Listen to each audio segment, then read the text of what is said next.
In this session, we will try to discuss about duodenum. The term duodenum derived from Latin corruption of Greek word. What is that word? Du, deca, dactyls. What does it mean? 12 fingers breadth. The length of the duodenum is equal to breadth of 12 fingers. Right? So that's what they given the name like this. Right? This name given by Herophilus in 300 BC. Duodenum is first part of the small intestine. It is continuation of pylorus of stomach. That means this is stomach. This stomach having different parts: fundus, body, pylorus. Pylorus continuing as first part of the duodenum, then second part of the duodenum, then third part of the duodenum. This is horizontal part is third part of duodenum, and this is fourth part of duodenum. Right? After fourth part, duodenum continues as jejunum. So it forms one flexure here. That means it forms one bend here. This bend what we are calling duodenojejunal flexure. So from here to here, this is duodenum. Right? From here to here, this is duodenum. Right? It is present at the level of L1, L2 and L3 vertebrae. L1, L2 and L3 vertebrae. It is present over the structures which are present in the posterior abdominal wall, because it is one of the retroperitoneal structure, because anteriorly only covered by peritoneum. That's what this organ what you are calling retroperitoneal organ. Right? So duodenum present over the structures which are present in the posterior abdominal wall. Right? First we should know what are the structures which are present in the posterior abdominal wall. Right? First I will orientate what are the structures which are present in the posterior abdominal wall. Then we will try to see what are the different parts and what are the different relations of different parts of duodenum. Right? It takes bit time, but it works. This is vertebral column. This is vertebral column. This is 12th thoracic vertebrae. This is first lumbar vertebrae, second lumbar vertebrae, third lumbar vertebrae, fourth lumbar vertebrae, and this is fifth lumbar vertebrae. Right? In between intervertebral discs will be there, no? So those intervertebral discs also I will try to draw. So these are intervertebral discs.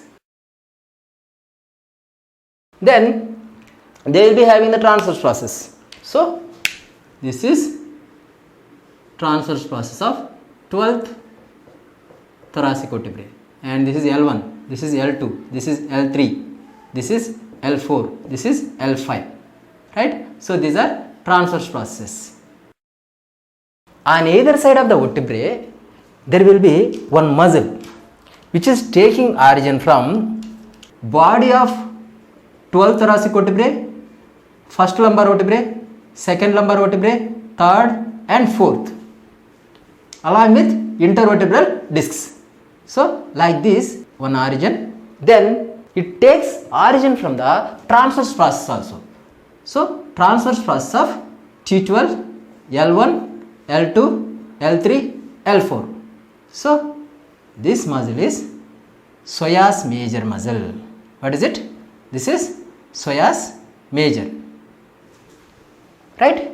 This side also psoas major. I hope you understood. Structure which is present on either side of the vertebrae. Right? Then at the 12th thoracic vertebrae level, we can find one aperture. What is this aperture? Aortic hiatus. Right? So anterior margin of aortic hiatus is formed by median arcuate ligament. So this is median arcuate ligament. Here medial arcuate ligament and lateral arcuate ligament. So what is this muscle? This is diaphragm. Is it? So if it is diaphragm, it is having two crura, right crura and left crura. Here this is left crus of diaphragm and this is right crus of diaphragm. So these are attachments of diaphragm. In the middle, vertebral column is there. On either side there will be one trunk. What is the trunk? Sympathetic trunk. So here there will be sympathetic chain or sympathetic trunk. So this is sympathetic trunk. So this is sympathetic trunk. Over the bodies of the vertebrae, you can find one vein, largest vein. What is that vein? It is passing through the hiatus which is present in the central tendon of diaphragm. What is that? Vena cava opening. So through that vena cava opening, it is entering into the thoracic cage from the abdomen, is it? So this is inferior vena cava.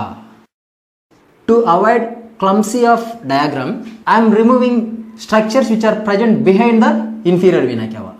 So these are the structures which are present behind the inferior vena cava. Then next to the inferior vena cava, there will be artery.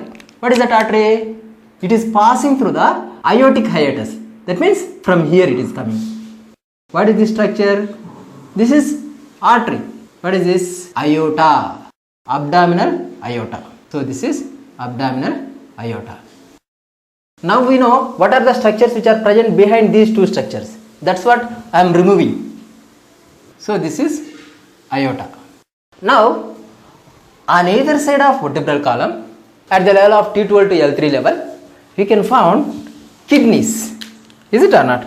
So here kidneys are present. So this is left kidney. Is it? Then here right kidney.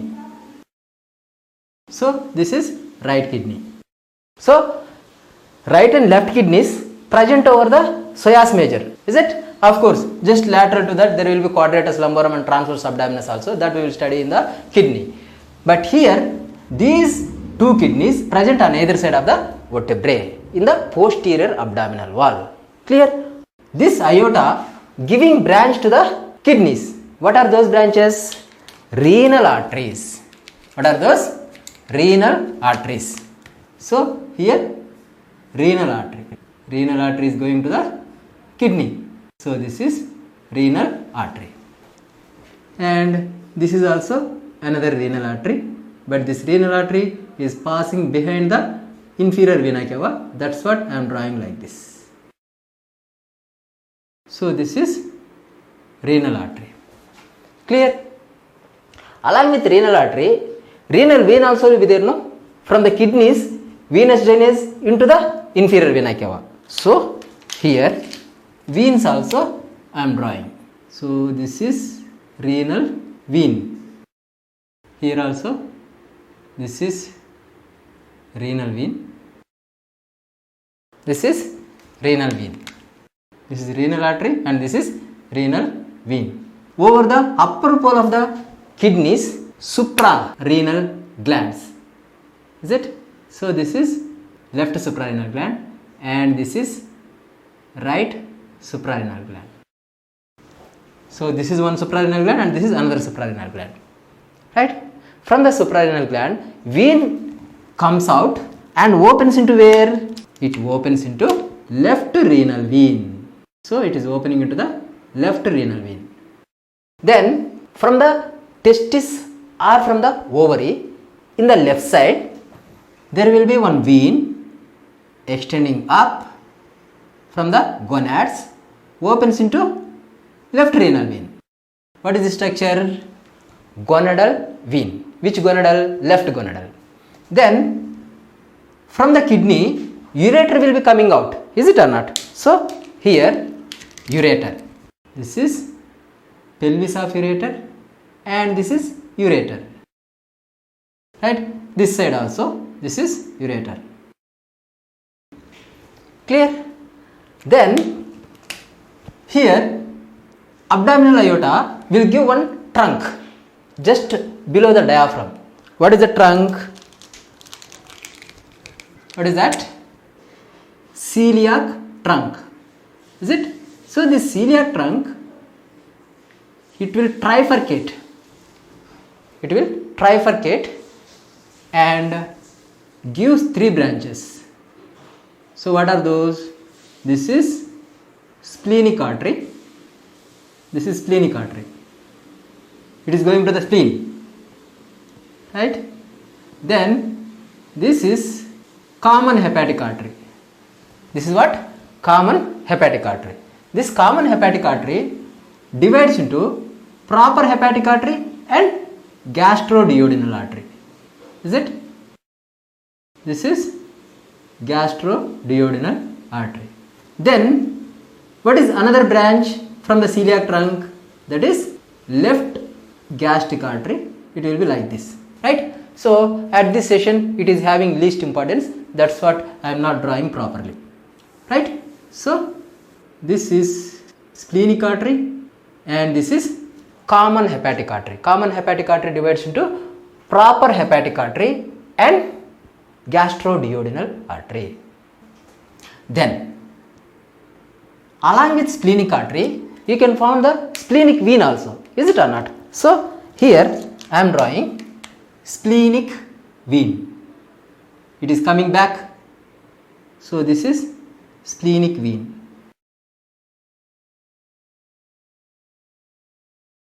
Here there will be one more artery taking origin from the aorta. What is that artery? Superior mesenteric artery. What is that? Superior mesenteric artery. It is coming like this. Superior mesenteric artery. Along with superior mesenteric artery, there will be vein also. Is it or not? If it is superior mesenteric artery, along with superior mesenteric artery, there will be vein. So, what is that vein? Superior mesenteric vein. So, this is superior mesenteric vein. This is superior mesenteric vein. Superior mesenteric vein and splenic vein united and formed one vein here. What is this vein? What is this? This vein is portal vein. So this is portal vein. What is this vein?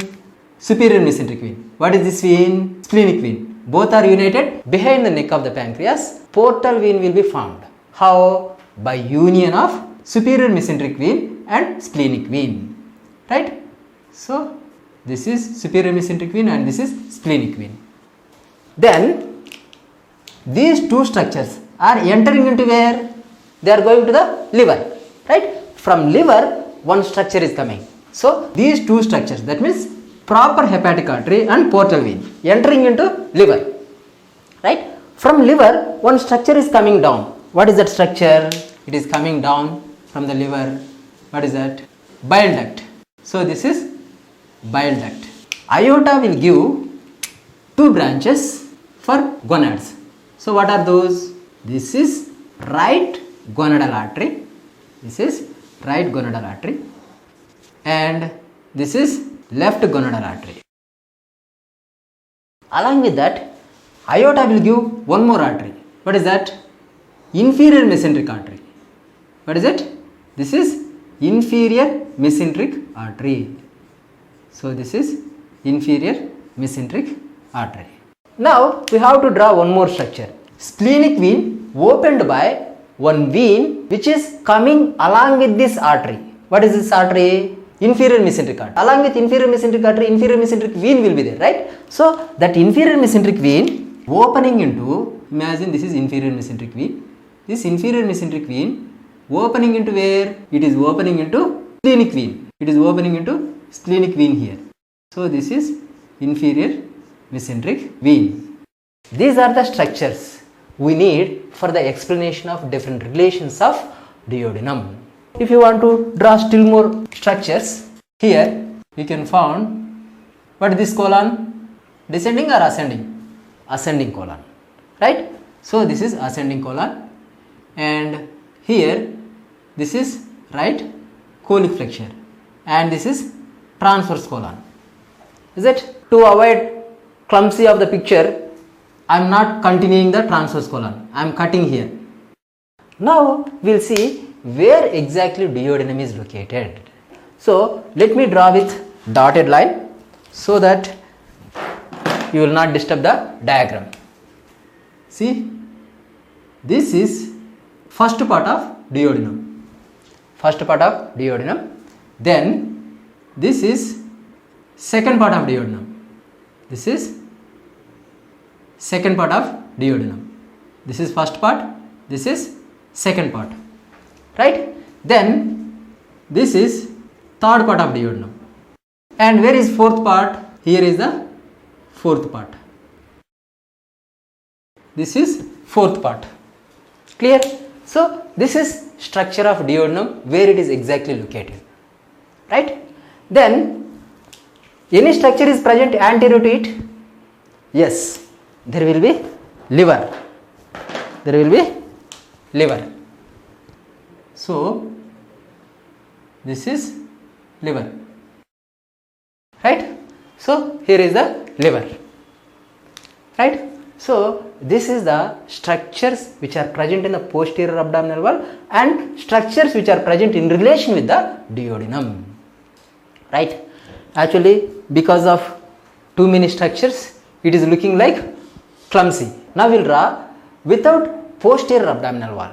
We will draw only kidney and some main structures which are in relation with the duodenum. I know it is time taking, but it works. Same structure I am drawing here, but it is bit clear than that. Right kidney, left kidney, vein. What is this vein? Inferior vena cava. So this is inferior vena cava. Then here artery. What is that artery? Aorta. From the aorta, artery to the kidney. What is that? Renal artery. And to the right side also. Then veins.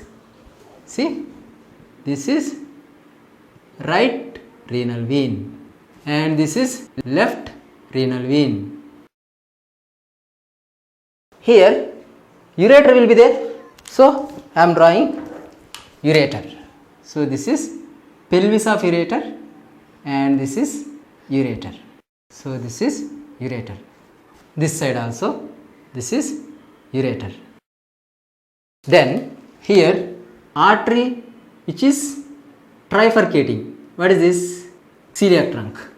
So this is celiac trunk and this is splenic artery. This is splenic artery and this is common hepatic artery. This common hepatic artery divided into two arteries. What are those? This is proper hepatic artery and this is gastroduodenal artery. Right? Of course here there will be left gastric artery. Then just below the celiac trunk, what is this artery? Superior mesenteric artery. What is it? Superior mesenteric artery. Then here along with splenic artery, splenic vein will be there, right? So this is splenic vein.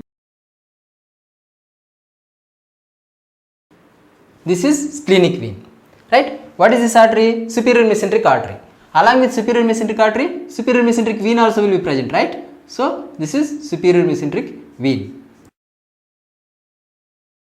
These two veins, that means splenic vein and superior mesenteric vein, both are united and form portal vein. Is it or not? So this is portal vein.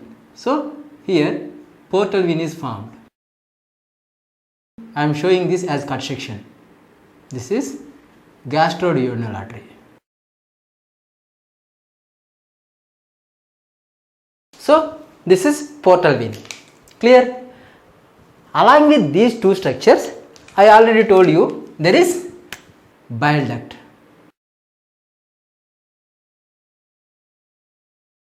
So this is bile duct. Along with these structures, we have drawn few more structures here. What are those? Right and left gonadal arteries. See, this is right gonadal artery and here left gonadal artery. Then what is this artery? This is inferior mesenteric artery. So this is inferior mesenteric artery. This is left suprarenal vein, opens into left renal vein, and here left gonadal vein. Is it? I am not extending much. Here one more vein is going and opening into the splenic vein. What is that vein? Inferior mesenteric vein, right? It will come along with this. Then here we will draw ascending colon and transverse colon. This is a cut section of transverse colon. So these are the structures which are present in the posterior abdominal wall. This structure, that means duodenum, resting over all these structures. How it is resting, that we will see. See, this is first part. This is first part, and this is second part, right? And this is third part. This is fourth part. Clear? So this is duodenum, right? And here liver is present anteriorly. Clear? So these are the structures which are present in relation with the duodenum. Now we will see what are the relations of different parts of the duodenum. With this basic idea, we will try to discuss about different relations of different parts of duodenum. This is first part of duodenum, second part of duodenum, third part of duodenum, fourth part of duodenum. See, this is first part of duodenum, second, third and fourth part of duodenum. Fourth part of duodenum continues as jejunum at one flexure. What is this flexure? Duodenojejunal flexure. First part 5 centimeters, second part 7.5 centimeters, third part 10 centimeters, fourth part 2.5 centimeters, totally 25 centimeters, right? Now if you see the peritoneal relations, first part of duodenum partly peritoneal, partly retroperitoneal. That means first 2.5 centimeters of first part is suspended by folds of peritoneum, superiorly by lesser omentum, inferiorly by greater omentum. So first 2.5 centimeters is peritoneal structure, then remaining 2.5 centimeters is retroperitoneal, right? Then second part of duodenum is retroperitoneal, except where transverse colon is crossing. Here transverse colon is crossing the second part of duodenum, right? Here peritoneum is not covered anterior to the duodenum because transverse colon is crossing across the second part of duodenum. Clear? Then third part of duodenum is also retroperitoneal, except where root of mesentery and superior mesenteric vessels are crossing. So this is superior mesenteric artery and this is superior mesenteric vein, and these two structures are present in the root of the mesentery. So here root of the mesentery, right? So where root of mesentery is crossing, at that particular part it is not covered by peritoneum. Then we will see visceral relations. If you take the first part, what are the antirelations? Anteriorly quadrate lobe of liver and gallbladder, posteriorly by these structures I have drawn here. See, this is bile duct, this is gastroduodenal artery and this is portal vein. Clear? So these are anterior and posterior relations. If you want to remember blindly, you can remember quadrate lobe and gallbladder, but if you want to see systematically, see this liver I am turning like this. So if I turn, this is liver. Liver having one fissure here. What is this? Fissure for the ligamentum venosum, and here porta hepatis. This is porta hepatis. Here also one fissure will be present. What is this fissure? Fissure for the ligamentum teres hepaticus. And here gallbladder. You can see the gallbladder here. Here one lobe is there. This lobe is quadrangular in shape. That's what this lobe what we are calling quadrangular lobe. Bounded superiorly by porta hepatis, inferiorly by inferior border, towards left side fissure for the ligamentum teres hepaticus, and towards right side fossa for the gallbladder. Right? If you see relations, here stomach containing as first part of duodenum. So this is first part of duodenum, right? It is in relation with the quadrate lobe and gallbladder. Then second part, is it? So anteriorly first part of duodenum related with quadrate lobe of liver and gallbladder. Posteriorly these structures, what are those? These are, what is this duct? Bile duct. And what is this artery? Gastroduodenal artery. This is gastroduodenal artery, right? And vein will be present. What is that vein? Portal vein. Is it? Actually portal vein is formed by union of splenic vein and superior mesenteric vein. See, this is superior mesenteric vein and this is splenic vein. Both are united and forming the portal vein, right? So these are the posterior relations. Clear? Then what is superior relation? These structures, that means portal vein, bile duct and gastroduodenal artery, they are present in the fold of peritoneum. What is that fold of peritoneum? Like this one, fold will be present. What is this fold? This is lesser omentum, is it? If you put the two fingers behind the right margin of lesser omentum, your fingers will enter into one sac. That sac is lesser sac, right? So this communication, what we are calling adductus to lesser sac or epiploic foramen. So superior to the first part, epiploic foramen. Then inferiorly what is there? If you see the duodenum, within the C-shaped duodenum or within the concavity of C-shaped duodenum, pancreas is present, is it? So this is pancreas. This is unsnared process and this is pancreas. So inferiorly what is there? Body of the pancreas. Clear? So these are the relations of first part. Then we will see relations of second part. Here anterior relations we have already seen. This is one, this is one. What are these? Anteriorly it is related with the right lobe of liver, because first part containing as second part, is it? So here anteriorly related with liver. Which lobe of liver? Right lobe of liver. Then here transverse colon is there. Transverse colon is crossing the second part of duodenum along with, what is this? Transverse mesocolon. So anteriorly right lobe of liver, transverse colon, transverse mesocolon, and also coils of intestine.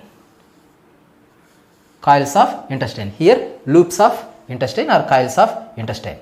These are the anterior relations for the second part of duodenum. Then what are the posterior relations? See, second part of duodenum is resting over the medial margin of kidney and right margin of inferior vena cava.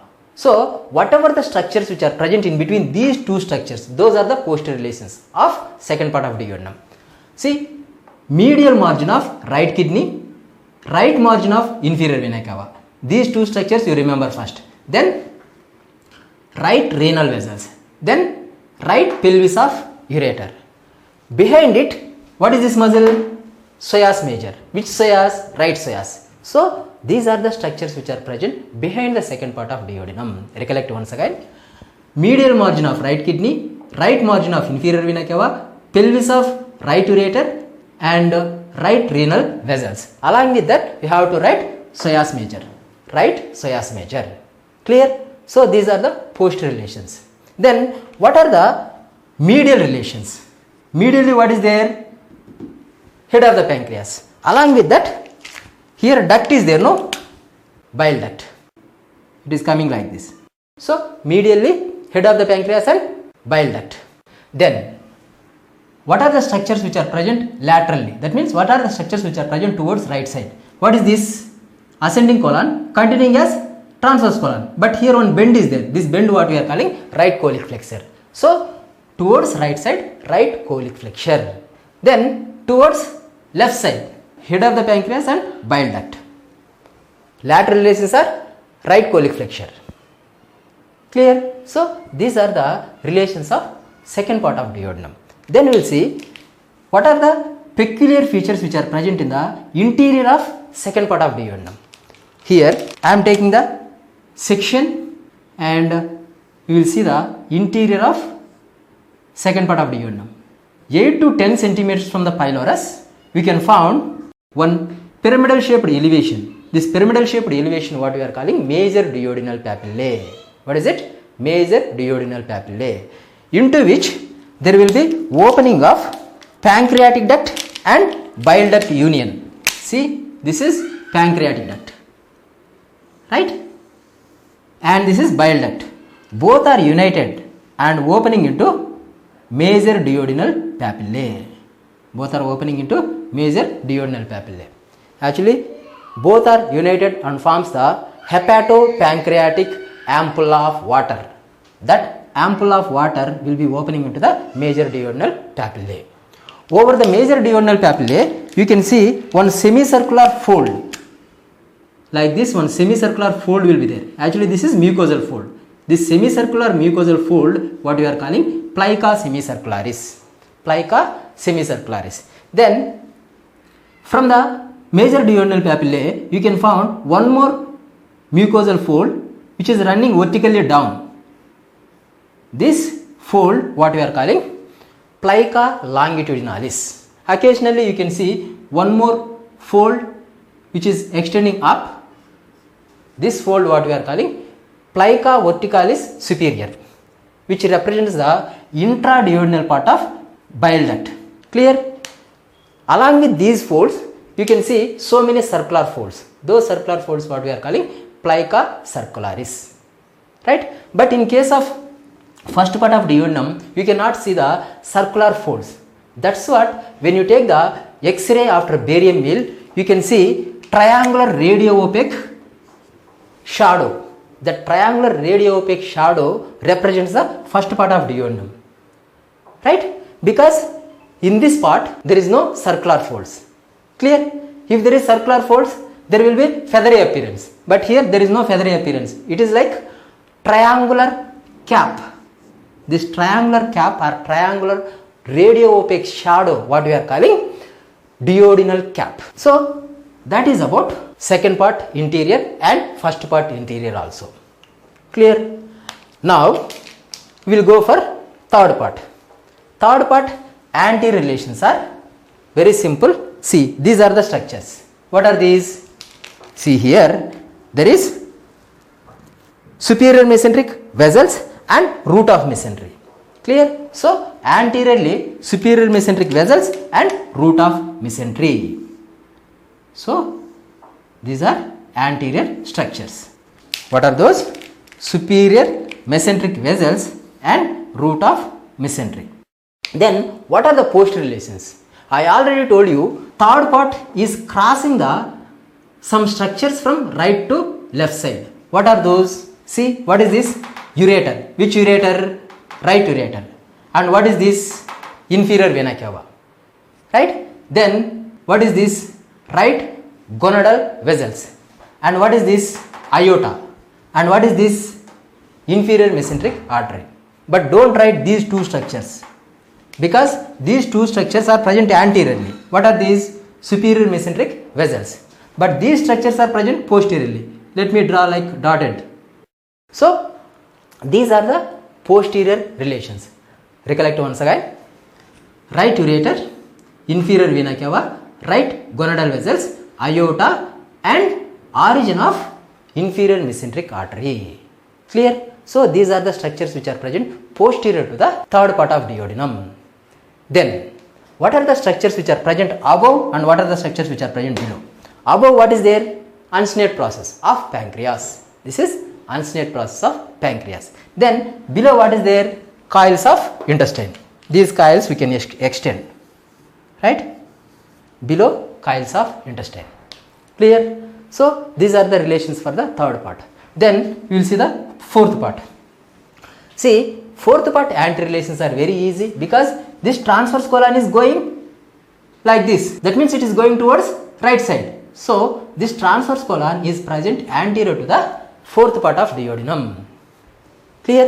So transverse colon and transverse mesocolon anteriorly. Along with that, here you can found, what is this? I am drawing dotted lines. This is stomach. Is it? Stomach is present, but stomach and duodenum separated by lesser sac. Clear? So stomach and lesser sac. See, recollect once again. Anteriorly transverse colon, transverse mesocolon. Then stomach and lesser sac. These are the antirelations. Then posterior relations. See, from here to here, this is fourth part. Right? So what are the structures which are present posterior to the fourth part of duodenum? Aorta is there. Left gonadal vessels are there. Then left sympathetic chain, left psoas major. Along with that, here one vein is passing up. What is this vein? Inferior mesenteric vein. Clear? Then what are these structures? Left renal vessels. Along with that, here left suprarenal vein also opening. So left suprarenal. These are the structures which are present posterior to the fourth part. Recollect once again. Aorta, left gonadal vessels, left renal vessels, left suprarenal vein, inferior mesenteric vein, left psoas, left sympathetic chain. Right? This is left psoas and this is left sympathetic chain. Clear? So these are the structures which are present posterior to the fourth part of duodenum. Then what are the structures which are present towards right side and what are the structures which are present towards left side? See, towards right side, what is this? Unsnate process. Towards left side, what is there? Here, left ureter, left kidney. Clear? Very simple. Towards right side, unsnate process. Towards left side, left kidney and left ureter. Clear? Then above, what is there? Body of pancreas. See, above body of pancreas. Clear? So these are the relations of fourth part of duodenum. I hope you understood different relations of different parts of duodenum. Now we will see here one ligament is there. That ligament what we are calling suspensory ligament of duodenum. Here this is duodenum. It is flexion. What is this flexure? Duodenum-jejunal flexure. This duodenum-jejunal flexure suspended by one ligament. This ligament is fibromuscular band or fibromuscular ligament. It is extending from the right crus of diaphragm to the duodenum-jejunal flexure. How? See here. Imagine this is the opening for the esophagus. Through what? Through diaphragm. It is having right crus and left crus. Right? So imagine this is right crus. From the right crus, there will be fibromuscular band extending down behind the pancreas, and attaches to the duodenum-jejunal flexure. So it is attaching to the duodenum-jejunal flexure. Not only attaches to the duodenum-jejunal flexure, it may attaches to fourth part and third part of duodenum also. This suspensory ligament of duodenum we can also call as suspensory ligament of Treitch. Suspensory ligament of Treitch.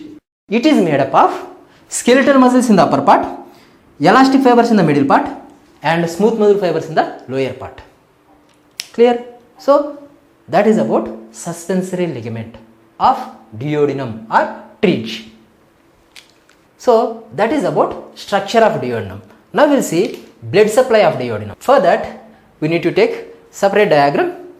So let me tell here. I am removing this. So this is C-shaped duodenum that we know. Here pancreas is present. Of course here spleen will be there. Here tuber omental is there in the pancreas. You must be studied. Above the tuber omental we can found celiac trunk. Is it? That is celiac trunk. Celiac trunk will give splenic artery like this that we have discussed there. Splenic artery. Okay. Then here common hepatic artery. This common hepatic artery divides into proper hepatic artery and gastroduodenal artery. This gastroduodenal artery, it is running behind the first part, right? So it is running behind the first part and it divides into two branches again here. What are these? One is going along the greater curvature of stomach. What is that? Right gastroepiploic artery. Right? Now we are least concerning about this artery. We are concerning about only this artery. What is this artery? This is pancreaticoduodenal artery. This pancreaticoduodenal artery divides into anterior and posterior branches. Anterior branches runs along the anterior groove in between the pancreas and duodenum. Posterior branch runs along the posterior groove in between the duodenum and pancreas. Right? So if you take anterior branch, it runs along the groove in between the pancreas and duodenum, and at the major duodenal papillae, it anastomoses with the inferior pancreaticoduodenal artery. Is it? So this is superior pancreaticoduodenal artery anastomosing with the inferior pancreaticoduodenal artery. Inferior pancreaticoduodenal artery is branched from the superior mesenteric artery. That we will see. Right? Then posterior divisions, they go like this. I am drawing dotted lines. From these arteries, vasa recta are arising. Vasa recta. These vasa recta will supply to the duodenum up to major duodenal papillae. Right? Then here, what is this? Superior mesenteric artery. Superior mesenteric artery gives branch here. What is this branch? Inferior pancreaticoduodenal artery. This is inferior pancreaticoduodenal artery. This inferior pancreaticoduodenal artery runs along the C-shaped concavity of duodenum and reaches to the major duodenal papillae. Here it anastomoses with the superior pancreaticoduodenal artery. This artery also will give vasa recta and supplies to the duodenum. Clear? Of course, inferior pancreaticoduodenal artery also will give posterior and anterior branches. Posterior branches runs along the posterior groove, anterior branches runs along the anterior groove. Clear? So these will also give vasa recta. That's it about the arterial supply of duodenum. But I didn't tell about the arterial supply to the first part because it is having special consideration, because it is supplied by series of end arteries. What are those? Here one artery runs along the upper border of first part of duodenum. What is this? Supraduodenal artery. Actually, supraduodenal artery is branched from the common hepatic artery, but some textbooks they give it is branched from the gastroduodenal artery. Anything is okay because variations are common. Clear? So supraduodenal artery. This supraduodenal artery will supply to the anterior 2/3 and posterior 1/3 of duodenum. Clear? That means half. If you take section, it supplies posterior 1/3 and anterior 2/3. Clear? So that is about supraduodenal artery. This supraduodenal artery we can also call as supraduodenal artery of Wilkie. Supraduodenal artery of Wilkie's. Right? Then one artery supplying to the lower part. What is that artery? That artery what we are calling infraduodenal artery. This is infraduodenal artery. This infraduodenal artery is branched from the right gastroepiploic artery. Then one more artery is there, that is retroduodenal artery.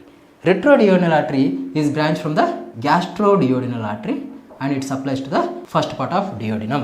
So these are the three arteries which are supplying to the first part of duodenum. These are end arteries. Especially supraduodenal artery is end artery. Clear? So that is about arterial supply. Then venous drainage. Veins will be opening into superior mesenteric vein, splenic vein and finally portal vein. Right? Then lymphatic drainage. See here along this groove you can find some lymph nodes. Those are pancreaticoduodenal group of lymph nodes. What are those? Pancreaticoduodenal group of lymph nodes. Right? These lymph nodes present along the superior pancreaticoduodenal artery and inferior pancreaticoduodenal artery. Right? So these lymph nodes what we are calling pancreaticoduodenal group of lymph nodes. Then along this artery, what is this artery? gastroduodenal artery, we can found some other group of lymph nodes. Those are pyloric group of lymph nodes, right? Along the gastroduodenal artery, pyloric group of lymph nodes. Then along the superior mesenteric artery, we can found superior mesenteric group of lymph nodes, right? Now anterior lymphatics from the duodenum drains into, what are these? Pancreaticoduodenal lymph nodes and pyloric group of lymph nodes. Then posterior lymphatics from the duodenum drains into superior mesenteric group of lymph nodes, right? Efferents from these lymph nodes drains into celiac group of lymph nodes. From there, lymph will be draining into intestinal duct. From the intestinal duct, finally opens into cisterna chyli. Clear? So that cisterna chyli continues as thoracic duct, that we know. So that is about lymphatic drainage. Then nerve supply. Nerve supply is by both sympathetic and parasympathetic. Sympathetic is from T9 and T10. Okay. Some textbooks they give T6 to T9. Then parasympathetic is vagus. Right. So sympathetic and parasympathetic nerves pass through the celiac and superior mesenteric plexus. From there, nerves will be passing along the blood vessels and supplies to the duodenum. Clear? So that is about nerve supply. Now we will discuss about applied aspects. See, first part of the duodenum is most vulnerable for the peptic ulcers because this is stomach. Stomach contains acidic chyme. Acidic chyme enters into first part of duodenum, right? So whatever the acid it is present in the stomach enters into first part of duodenum. So it is vulnerable to the ulcers. Those ulcers what we are calling peptic ulcers. In case of severe conditions, this first part of duodenum may perforate. That means some holes may happen within the duodenum, which leads to contents of duodenum may enters into peritoneal cavity, which leads to peritonitis. Clear? And first part of duodenum related with liver and gallbladder, right? In case of severe peptic ulcers, it may adherent to the liver and gallbladder, right? And it may perforate also, which leads to damage to these structures. In case of peptic ulcers, patient will feel pain in the epigastric region, especially towards right side. That is about peptic ulcers. Then obstructions or constrictions of second part of duodenum is common because of annulus of pancreas during the development of pancreas, right? Because pancreas will be winding around the second part of duodenum at the level of major duodenal papillae. Then if the peptic ulcers are extended to the second part, it may adhere to the liver and it may adhere to the kidney, which leads to damage to these structures, right? So that is about applied aspects to the second part. Then third part may constrict because of superior mesenteric vessels, and third part is most vulnerable for the crush injuries because it is present horizontally over the L3 vertebrae, right? So if there is any crush which leads to damage to the third part of duodenum. Then if you see applied aspects in relation to the fourth part, in relation with the fourth part you can see some foci. These foci are peritoneal pouches or peritoneal recesses. Here one pouch, here one pouch, here one pouch, and behind one more pouch. What are these pouches? Supraduodenal fossa, infraduodenal fossa, paraduodenal fossa and retroduodenal fossa. Actually they are packet like pouches, okay, because of invagination of peritoneum, right? Those pouches what we are calling foci or recesses, okay, these are peritoneal recesses. In some conditions coils of intestine will be invaginated into the recesses, which leads to strangulations, right? If there is strangulations, we have to repair, is it or not? So when you are repairing, you should keep one thing in mind, that along the paraduodenal fold, see this is fold of paraduodenal fossa, along this fold there will be one vein. This vein is inferior mesenteric vein. Right? When you are repairing, you should not damage this vein. Right? So that you have to keep in mind. Clear? So these are the applied aspects. I hope you understood. That's it for this session.